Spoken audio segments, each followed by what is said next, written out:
Today I had a message from Petra, and her and I collaborated last year. In case you weren't aware, 2023 we had a collaborative exhibition. Well, we had a couple actually, and she's moved away. She's moved to south of England, and I'm still in North Wales. But she reached out and said, a bit of catch up of how each other are doing, and then she said she's doing a 100-day challenge, and it's posting something one thing every day, and she's connecting with the river close to where she lives now, and that's part of something which is going to inspire her art. And I said that I'm going to try to build on the project we both started last year, because there's a lot of things with that I didn't do. So for today, I'm just going to try to do a bit of a loose, playful, almost abstract watercolor based on an image. And I've got a video here that I've just loaded up. So this is a video which Petra filmed of a farmer where she used to live, just up the hill from where I am. And I love this, and I'm going to film it so that you can see it. So here is, what would you call it? Not installment, not excerpt. What would you call it? It's submission number 1.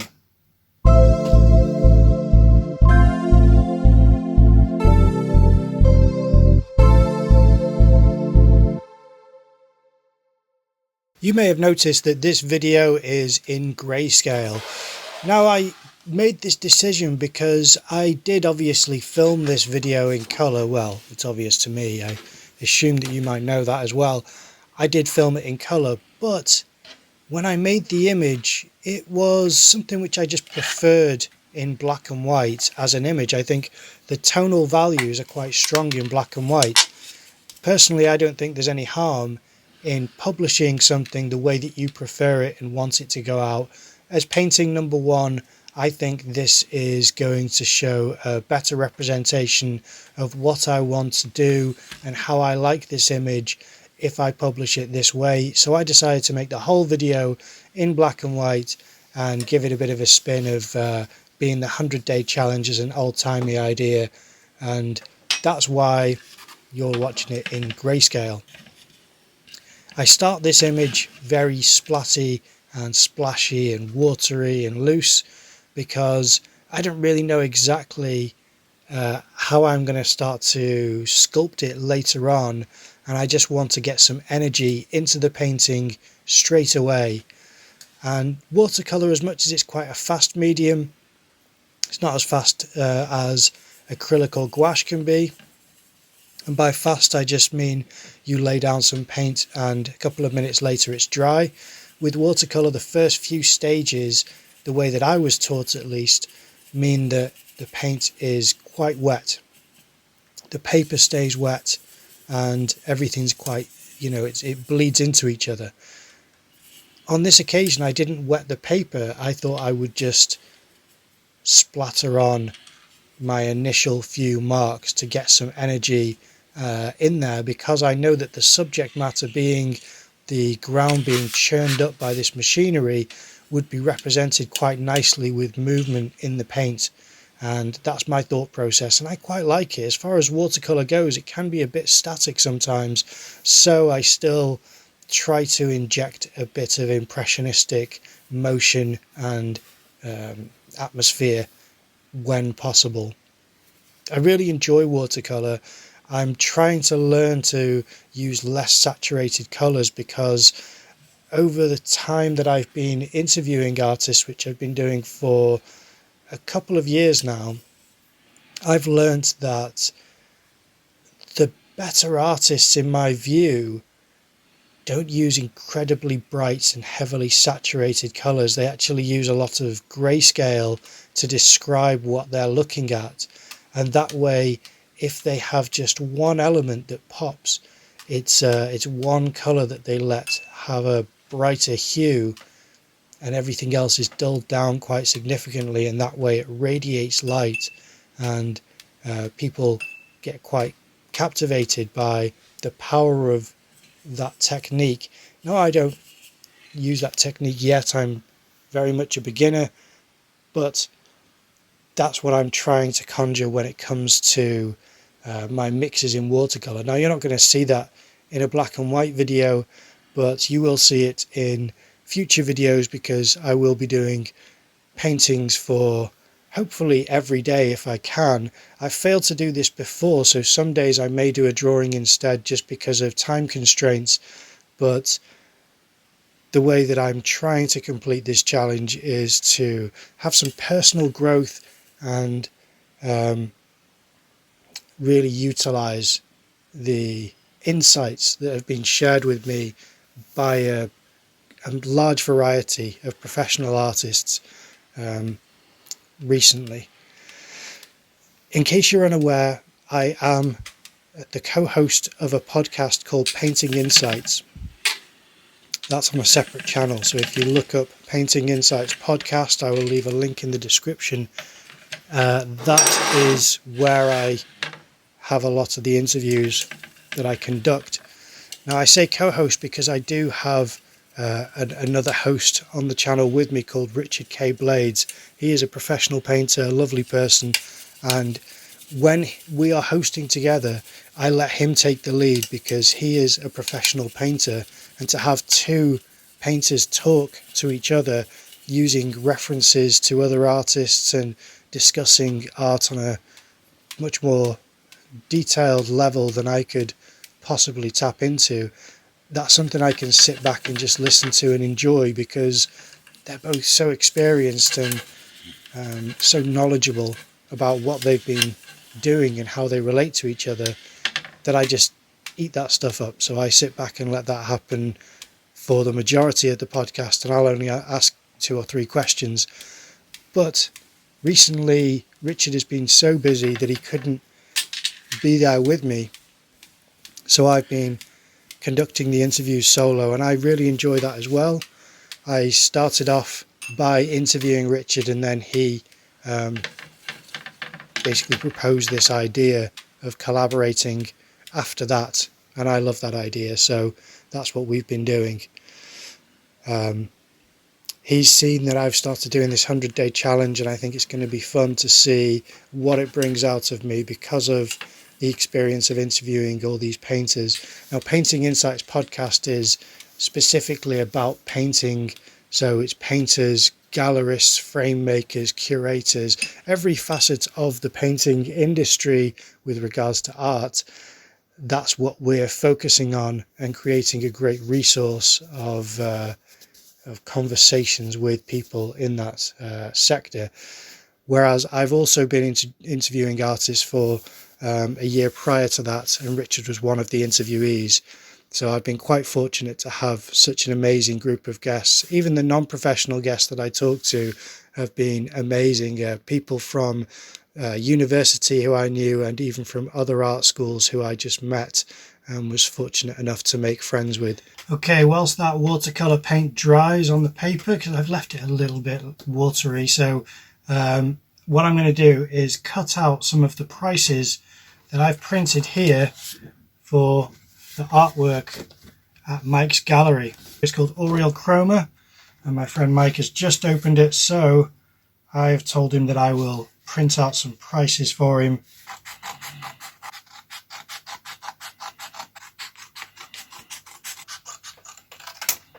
So that is all of the labels done. So that's that job done.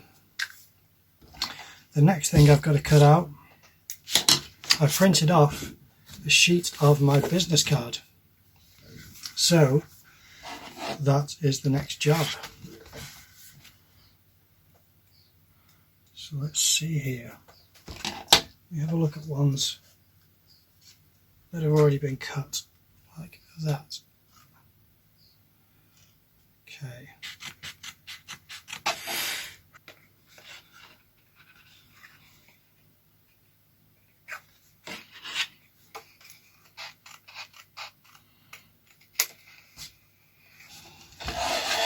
Okay, I've got more to do, but for now, there's a few more business cards that I can hand out to anyone that I meet.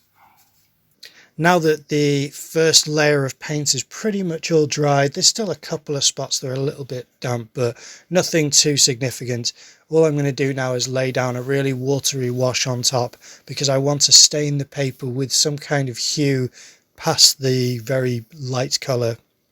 Now, it's not bright white, this paper, but it's white enough that it will impact every colour that I add to the surface. Or if we're seeing this in tonal values, which we are, it will impact the kind of tonal value scale. So that's why what I'm doing now is trying to remove a lot of the brighter highlights. Okay, so now that I'm at this stage, I wanted to just stop for a second and just assess where I am, what things are looking like, and some decisions that I'd like to make next.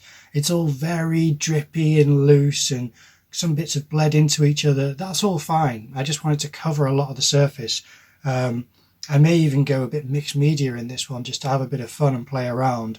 I think if I start working some tonal values in now, even with a lot more dry paint and not build it up in layers, but just go straight in with some drier mixes, then I think it will start to have more punch immediately. And then I might just give it a final pass with some oil pastels. That's what I'm thinking anyway.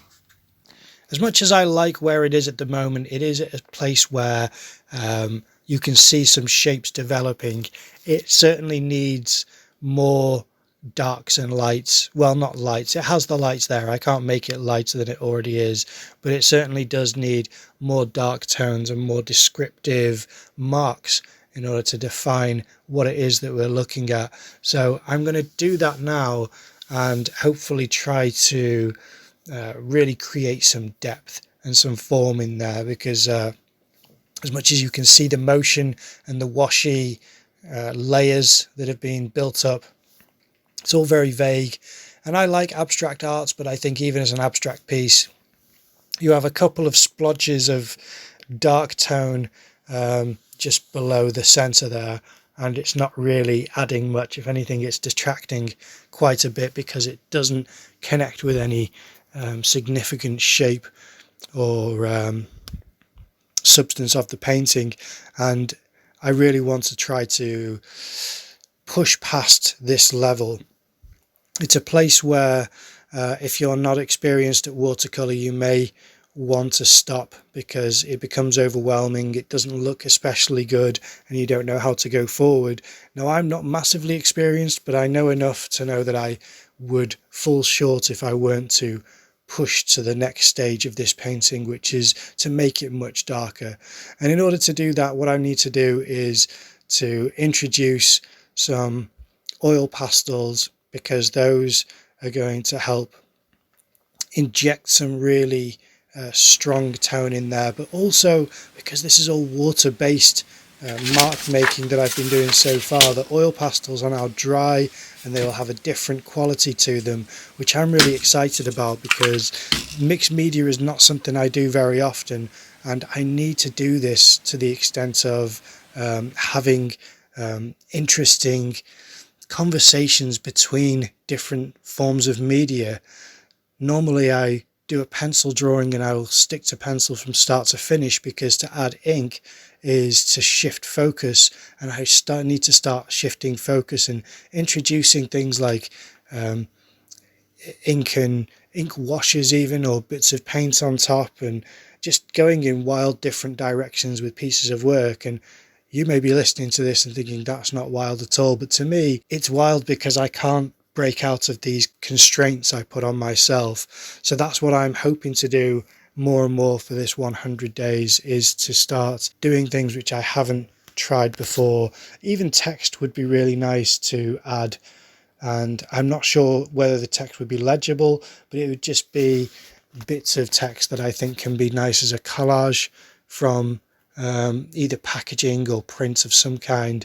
And that's the type of thing which I see in other people's work I admire, but I don't really have the experience to do that myself. And this is the perfect opportunity for me to learn a lot of these skills that I should have got from university, but well, I won't go into it, but I've just done a series recently called The Dirty Corner that's on my channel, which will explain why I didn't really embrace the ideology of the university. So if you're interested in that, feel free to check it out. And otherwise, I'll just say that sometimes the way that ideas are introduced to you may make you embrace the ideas, or it may do the opposite and make you pull back a bit. And sadly, I experienced the latter. So for this 100-day challenge, I am going to try and embrace the idea of experimentation, growth.